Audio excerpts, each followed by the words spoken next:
할렐루야. 하나님은 살아계십니다. 우리 오늘도 저와 여러분 함께 하시는 분이심을 여러분 믿으시기 바랍니다.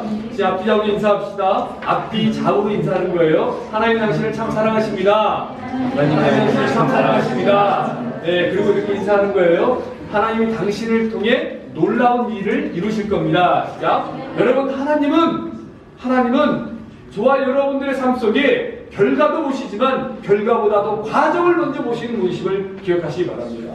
지난주에도 이야기했던 것 같아요. 하나님은 여러분 각 개교회마다 또 성도들마다 너희들이 얼마나 많은 양, 얼마나 많은 돈, 얼마나 많은 헌금, 얼마나 많은 열심, 얼마나 많은 헌신을 했냐 물어보기보다 작지만 그들이 또 각자의 삶 속에서 주어져 있는 상황마다 하나님을 얼마나 사랑했냐, 하나님 얼마나 선택했냐, 여러분 얼마나 많은 유혹이 있습니까? 예배 드릴 때마다 예배를 드리러 가야 되냐 말아야 되냐 갈등이 있잖아요. 적어도 여러분들은 예배를 선택해서 이렇게 오셨잖아요. 매 순간마다 거짓말을 해야 될 때, 그리고 또 정직해야 될 때, 근데 우리가 머리를 굴려보면 알아요. 정직하면 손해본다는 거 알아요.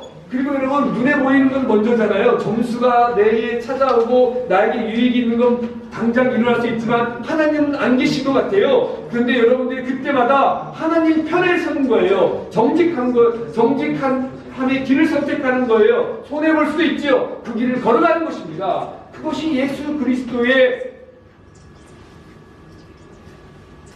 모습이고 주께서 우리에게 가르쳐준 성도의 모습이다. 사랑하는 여러분, 저와 여러분들이 예수를 믿고 열심히 예배드릴 때에 항상 모든 것이 만사형통이 되지 않음을 기억하시기 바라요. 나 그런 교회는 안 다니. 어쩔 수 없죠. 성경에서 이렇게 이야기하니까. 그런데 중요한 사실은 뭔지 아십니까? 그것이 인간의 시선이라는 거예요. 근데 하나님은 반드시 합력하여 선을 이루신다는 사실을 믿으시기 바랍니다. 그때의 정직함으로 인해 당한 손해가 하나님의 때가 됐을 때에 그것이 우리의 유익이 되더라는 거예요. 그래서 제가 늘 이야기해요. 우리 목자들이 이야기하고 청년들, 리더들에게 이야기할 때 그래요. 하나님의 사람들에게 있잖아요. 바닥에 떨어지면 우리 성도들에게는 스프링. 그래서 세상에 떨어지면 추락하는 것 같지만 하나님의 사람들이 정직해서 바닥으로 떨어지잖아요. 그러면 스프링이야. 그러니까 정직했다가 높이 떨어지면 떨어질수록 여러분 밑에가 스프링이 있으면 점프력이 더 탄성이 있어서 더 올라가죠. 이게 하나님의 방법이에요. 전 여러분들이 이 하나님을 만나길 바랍니다. 이 하나님을 경험하길 바랍니다. 그 삶이 다니엘의 삶이었고 다니엘과 세 친구들의 삶이었고 믿음을 가진 히브리서 11장에 나타나 있는 우리 믿음의 선배들의 모습이었어요. 그리고 하나님은 지금도 그런 믿음의 사람 한 사람을 찾고 있습니다. 여러분 숫자가 중요하지 않습니다. 하나님은요 단 한 사람이라도 바른 믿음을 가지고 신앙생활을 했을 때 그 한 사람을 통해 세상을 바꾸신다니까요. 아멘. 저는 여러분이 그 한 사람이 되길 주님의 이름으로 축원합니다. 여러분이 6장 28절을 한번 봅시다. 다니엘서 6장 28절. 다니엘에 대해서 성경은 이렇게 기록하고 있습니다. 다니엘서 6장 28절 말씀. 이 다니엘이 다리오 왕의 시대와 바사 사람 고레스 왕의 시대에 형통하였더라. 성경을 옆에 없는 지체에서 같이 보여주십시오. 성경을 보면 그래서 이 다니엘이 다리오 왕의 시대와 바사 사람 고레스 왕의 시대까지 형통했다고 했어요. 여러분 다니엘이 삶이 형통했대요. 근데 우리가 지난주 지지난주 이렇게 살펴보지만 다니엘이 형통했습니까? 다니엘은 계속 문제가 있었잖아요. 억울하게 정말 주위의 다른 동료들이 자기를 대신하고 그를 고소했잖아요. 흠을 찾아내려고 했잖아요. 경쟁 상대였습니다. 그래서 어떻게든지 다니엘을 끌어내리려고 했습니다. 근데 더 놀라운 사실이 뭔지 아십니까? 이 다니엘이 다리오 왕의 시대, 다리오는요 메데의 왕이에요. 그리고 이 바사 사람은 우리말로 오늘은 즉 페르시아의 왕이에요. 즉 페르시아 사람 고레스까지 벌써 두 왕이죠. 근데 그 이전에 여기까지는 메데와 페르시아, 메데와 바사가에서 우리 세계 역사를 보면 그 앞에 바벨로니아가 있었다고 그랬잖아요. 근데 이 바벨로니아에 느부갓네살 왕을 섬겼습니다. 그러니까 이 다니엘이 네 왕을 섬기고 바벨론과 페르시아는요 원수예요. 오늘 아침에 이란과 이라크입니다. 이라크 오늘 아침에 이 바벨론을 페르시아가 이긴 거 아닙니까? 그러니까 여러분 보십시오. 근데 여러분 다니엘은 어떤 나라 사람이었어요? 유대 사람이었어요. 오늘날로 치면 이스라엘 사람이었습니다. 근데 바벨론에 의해서 이스라엘 멸망당하고 포로로 끌려갔단 말이에요. 근데 거기에서도 열심히 공부하고 일을 해서 정말 또 하나님이 함께 하셨지만 그가 이 바벨론에서도 높은 지위까지 얻은 사람입니다. 어떤 이야기냐면 적군들이 다니엘을 봤을 때 우리가 이 나라를 정복했을 때 제일 먼저 제거 대상이 누구예요? 다니엘과 같은 그 전 나라의 고위 공직자들입니다. 그런데 여러분 보십시오. 페르시아의 다리오와 이 고레스가 다니엘을 중용해요. 다니엘을 더 씁니다. 오히려 다니엘의 소문이 주변 나라까지 다 전해진 거예요. 이 사람이 이 민첩하고 이 사람이 탁월하고 이 사람의 영향력을. 그래서 여러 나라 왕들이 어떻게든지 다니엘을 삼국지에서 유비가 삼고초리에서 제갈량을 얻었던 것처럼 또 조조가 삼국을 통일했는데 이 조조가 인재들을 모았던 것처럼 어떻게든지 조조가 가두를 자기 수하로 들려고 모든 걸 했어도 결국에는 들어오지 않았지만 어쨌든 인재를 알아보고 다니엘을 쓰려고 했습니다. 이 다니엘의 삶이 성경은 그래서 형통했다. 근데 실제적으로 삶은 많은 어려움이 있었어요. 그러므로 여러분 성경에서 말하는 형통은 뭐냐면 형통은 한마디로 쉽게 잘됐다. 모든 일이 다 뚜바비안 거예요. 뚜바비안. 다 잘됐다. 그런데 여러분 실제적인 삶 속에서는 문제가 있고 어려움이 있어요. 즉 성경에서 말하는 형통은 하나님의 사람들이 예수 믿고 열심히 믿은 신앙생활을 하면 문제가 없는 것이 아니라 문제가 있는데 그 문제를 넉넉하게 이길 수 있는 힘이 생긴다는 거예요. 그리고 오히려 그 문제를 통해서 나의 그릇이 커지고 나의 영향력이 커지고 나의 지경이 넓어지고 내가 많은 사람들에게 알려주는 하나의 과정이 된다는 거예요. 하나님의 사람들에게는 동일하게 삶을 살아가는 데는 반드시 문제가 있습니다. 그러므로 사랑하는 여러분, 오늘 여러분들 안에 문제가 있습니까? 두려움이 있습니까? 염려가 있습니까? 아니면 미래를 생각할 때 불안합니까?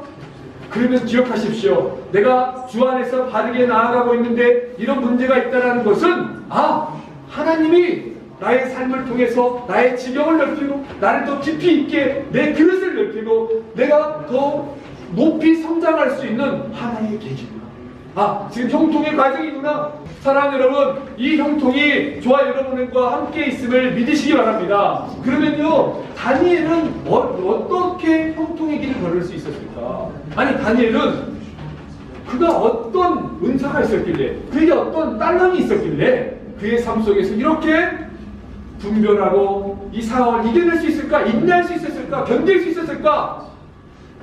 성경은 우리에게 이야기합니다. 3절 말씀한 게 뭘까요? 3절. 자, 3절 말씀 있으면 1장 3절, 6장 3절. 시작! 민첩하여 총리들과 고관들에게 뛰어남으로 왕이 그를 세워 전국을 다스리게 하고자 한지라. 아멘. 다니엘은 무엇했다고요? 마음이 민첩했다. 다니엘은 마음이 민첩했다라고 했어요. 마음이 민첩했다는 건 눈치가 빠르고 그냥 어떤 탁월한 감각이 있어서 그런 건가?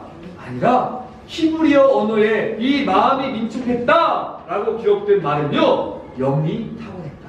즉 영적인 능력이 탁월했다는 말이에요. 다니엘서 5장 12절 보시면요, 다니엘서 5장 12절에 보면 우리 성경이 지금 6장을 읽으니까 5장 뒷장에 12절 봐보세요. 다니엘서 5장 12절 보면 이렇게 기록하고 있습니다. 왕이 벨드사살이라 이름하는 이 다니엘은 마음이 민첩하고 지식과 총명이 있어 눈이 꿈을 해석하며 은밀한 말을 밝히며 우문을 풀 수 있었나이다 라고 얘기했어요.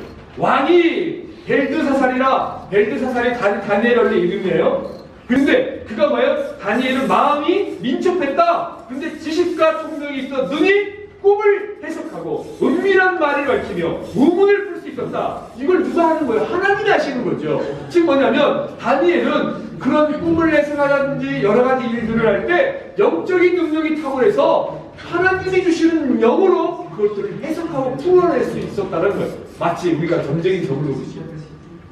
목사님들은 그럴 수 있는 영적인 사람들이잖아요. 이런 영적인 능력이 탁월했어요. 그럼 이 영적인 능력을 누가 주시는가? 하나님이 주셨어요. 즉 여러분, 다니엘이 마음이 민첩했다 이 말은 뭐냐면요, 하나님과 친밀한 관계 안에 있었다는 거예요. 즉 다니엘은 자신의 삶 속에서 항상 하나님과 깊은 관계를 맺기 위해서 삶의 우선순위를 그곳에 뒀다는 거예요. 즉 하나님과 관계 안에 어떻게 하면 들어갈 수 있을까? 어떻게 하면 하나님의 마음을 알 수 있을까? 왜? 영적인 것이잖아요. 영적인 능력은 하나님이 주시니까. 그래서 꿈을 해석하고 이 삶의 문제를 해석하고 지금 나에게 닥쳐온 이 문제가 왜 이 문제가 다가오고 있을까? 이런 것들을 영적인 능력으로 눈으로 분별할 수 있게 된다는 거예요. 그러므로 여러분 기억하십시오. 다니엘은 마음이 민첩했다. 즉 마음이 민첩했다는 것은 영적인 능력이 탁월했다. 영적인 능력이 탁월했다는 것은 그 영적인 능력을 주신 여호와 하나님과의 관계 안에 깊이 들어가 있었다. 즉 하나님이 어떤 말씀을 하시는가? 하나님이 이 세상을 주관하는 역사가 무엇인가? 인간의 시선으로 생각하면 인간의 머리로 이해되는 것만 설명할 수 있지만 이걸 뛰어넘어서 하나님이 계획하고 있는 것은 무엇인가? 하나님이 주신 것은 무엇인가? 이런 영적인 감각이 있었다라는 거예요. 그러므로 사랑하는 여러분, 특별히 이 땅을 살아가는 그리스도인들, 저와 여러분들이 하나님과의 관계를 우선순위 주십시오. 그러기 위해서 하나님 말씀을 듣는 자리에 가십시오. 말씀을 듣기 위해서 그 시간을 내십시오. 그리고 여러분 기도와 말씀을 통해서 하나님이 내 삶을 통해 어떻게 이야기하시는지를 들으십시오. 예배를 삶의 최우선순위 두보십시오. 그때 하나님이 우리에게 주시는 은혜가 있음을 여러분들 확신하시기 바랍니다. 이게 다니엘이 형통한 비결이었어요. 그리고 두 번째로 다니엘이 형통한 비결이 또 있습니다. 한번 볼까요? 우리 4절 말씀 다시 한번 읽습니다. 6장 4절 말씀 시작.